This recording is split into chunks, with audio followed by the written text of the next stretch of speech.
severe cramping after the rim to rim hike, South Kaibab, Colorado River, Bright Angel Trail. WTF happened? I think I have an answer. Good morning, everyone. Dr. Bill here. Welcome back to my channel. I'm so happy you've chosen to come back and taken this hike with me. I'm on a short hike today, probably going to come out to be about 11 miles. So by way of recap, about 3 weeks ago, I did the rim to rim hike, and over the next 6 hours after I completed the hike, I had 3 episodes of really severe cramping. I mean, cramping like I've never had in my life. And after thinking about it for quite a while, I think I know what happened. So, during the hike, and I was on the trail for 14 hours, and then did a cool down for 20 minutes. So the hike in total came out to be about 18 miles. But during the hike, at no time did I ever even have a hint of cramping on that hike. At no time.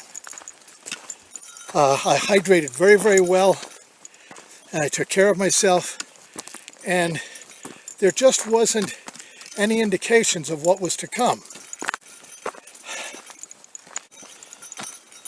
But again, after I went to complete rest, this cramping started to set in. The thing that confused me also about this cramping is, if you watched my videos over the summer, you know how hard I trained for this hike. And I did numerous hikes. I did 3 separate hikes over the summer, in addition to my lesser hikes of between 14 and 17 miles. I did 3 hikes that were 20 miles plus. And I did it all with a 16 to 18 pound pack. And again, never a hint of cramping after I finished. So I started to process what might account for cramping episodes like this that had never happened before. So again, all this cramping occurs at rest. Never occurs during the actual stress of the hike on my legs.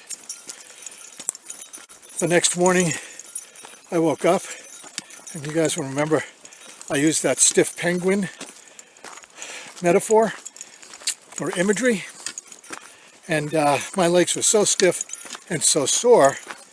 And then surprisingly, the very next morning I wake up and my legs are fine. Excuse me, my hamstrings are absolutely fine. And the morning after that, which would have been the 3rd morning after the hike, my calves were fine. So 3 days after the hike, 3 days after all that severe trauma to my legs, I'm completely fine. Which just is atypical for the way my body works. I'll tell you something funny about medical anomalies. When people can't figure out what's wrong when you have a medical anomaly, the default position is always, well, you're getting older. That probably has something to do with that. But here's what I think the real issue was. I'm sorry, I'm puffing a little bit. I've got a heavy pack in my back, and it's a little bit of a steep section of the hike. But here is what I think the situation was. When I finished the hike and started to relax, my breathing dropped, my pulse rate dropped. And I was at about 7,000 feet when I finished the hike. And I stayed at a hotel just outside the park that night, again at about 7,000 feet. The next morning, we got up and drove to Vegas. Here's what I think happened. I think that the severe cramping that I experienced was directly related to the altitude. When I left the South Rim at 7,000 feet, I drove to Vegas, which, as I recall, I'll check this and put a correction if I need to, but I think Vegas is around 2,000 feet. So over that period of about 6 hours over to Vegas, I dropped 5,000 feet in altitude. So I wound up in very oxygenated air, and plus I was staying at a casino. And you know how casinos are, I'm sorry, when I say I was staying at a casino, I was staying at a hotel casino. And you know how in those casinos, they're continually doing an oxygen exchange rate in the building. So my guess is, when I went to sleep that night in Vegas, I'm now in an oxygen-rich environment, and essentially that's what promoted the healing in my hamstrings, and then the next night promoted the healing in my calves, so that the third morning after the hike was over, my legs were fine. They were absolutely fine. They were fatigued, of course, because of the hike, but in terms of soreness and stiffness, I was walking fine, and I never had another problem. So my friends, that is my guess as to why I so abruptly found myself in a position where I was able to recover so quickly. It was the oxygen.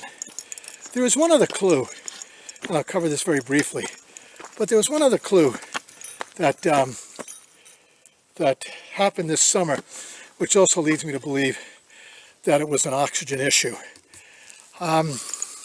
This summer I went up to Yellowstone and was camping in Yellowstone. And while I was camping, the first day I got there, I started to set up my tent.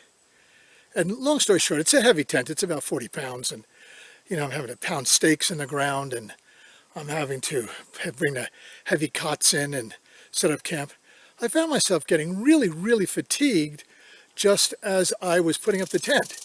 In fact, I was so fatigued by the time I completed setting up the tent that I actually just sat around the campsite for the rest of the day with my wife.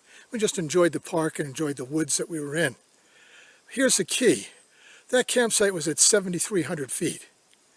And I realized the next day the reason I was so fatigued the day before was because of the altitude. So I think that that really was the telling variable that resulted in such severe cramping. I've gotten a lot of DMs from people saying, you know, you're just in the hangover phase after an extremely difficult hike. You'll be back next year at 75, yada, yada. But at this point, I'm still holding on to my, I'm still holding on to my belief that I'm done hiking in the Grand Canyon. I'm going to do a video on why I'm going to discontinue my extreme hiking and why I'm not going to go back to the Grand Canyon. So, thank you for being with me on today's hike. I'll put a map up at the end of the hike. If I see something interesting on the trail, I'll stop and take a picture. Otherwise, I'll wrap it up here, and I'll see you on the trail.